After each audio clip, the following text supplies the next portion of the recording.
नमस्कार दोस्तों, जय श्री कृष्ण। कैसे हैं आप सब? उम्मीद करती हूँ खुश होंगे, सुखी होंगे, संपन्न होंगे।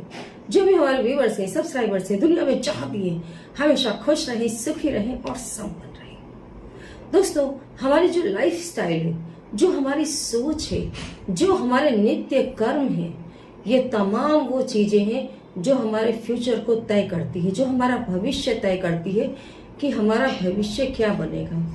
यदि हम चाहते हैं कि हमारे लाइफ में अच्छे दिन आए, तो ये बहुत ज़्यादा जरूरी है कि हमारे कर्म भी अच्छे हों।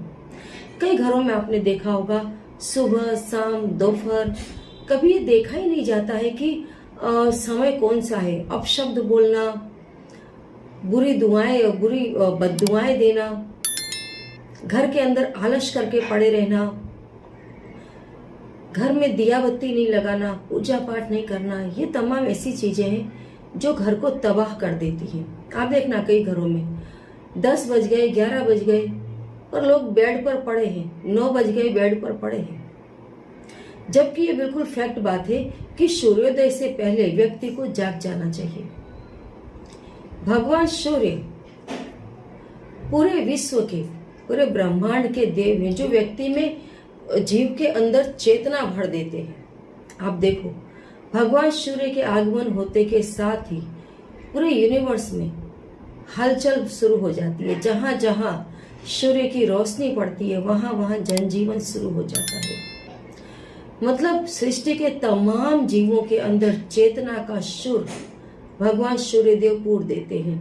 उसके बावजूद भी उनकी अवहेलना करके बेड पर देर तक पड़े रहना सूर्यदेव की अवहेलना है, उनका अपमान है। ऐसा करने से आपका जो प्रभाव है वो कम होने लग जाता है। आपके अंदर जो आत्मा की शक्ति है वो खत्म होने लग जाती है। नाम और दाम दोनों ही आपके खत्म होने लग जाते हैं यदि आप सूर्यदेव की उपासना ढंग से नहीं करते।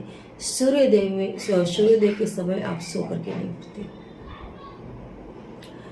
सुबह का समय, संध्या समय इतना मजबूत समय होता है कि जब आपकी कही हुई कई बातें दोस्तों सही हो जाती हैं। कई बार आपको बताया जाता है कि ब्रह्म मुहूर्त में आप ये वाला मंत्र जाप करें, वो करें। क्यों?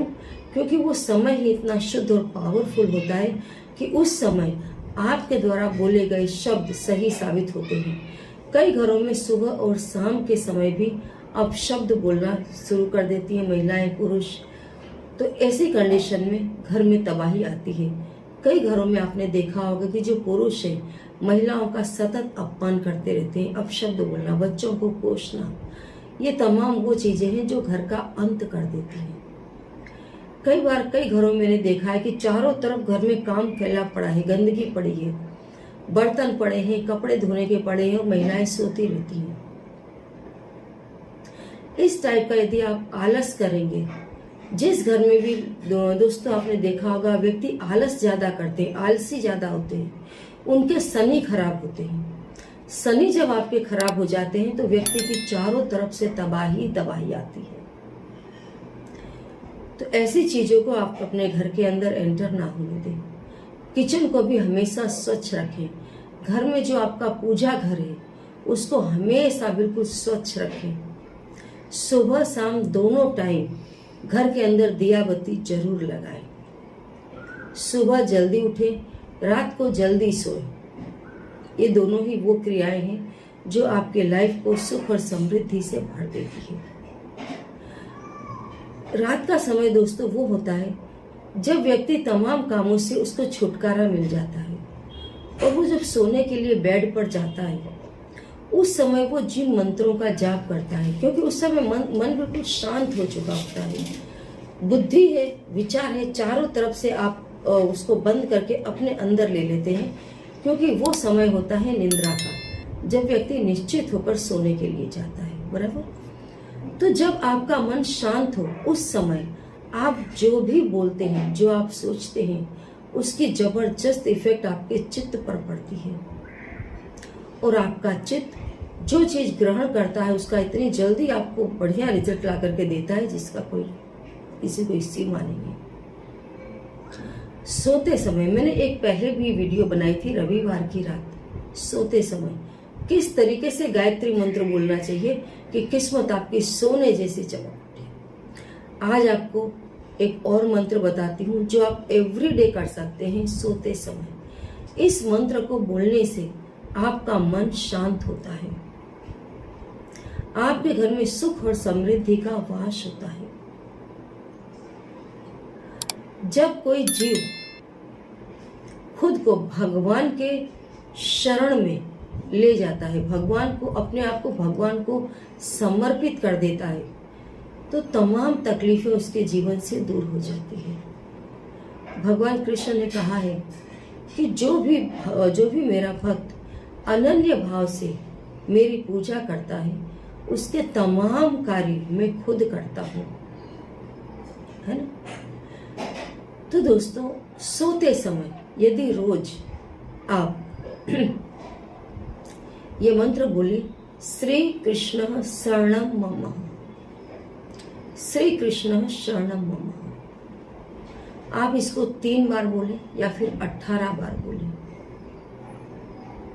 यदि आपने रोज इस मंत्र को, इन शब्दों को बोलना शुरू कर दिया, आप देखेंगे आपके काम अपने आप होने शुरू हो जाएंगे।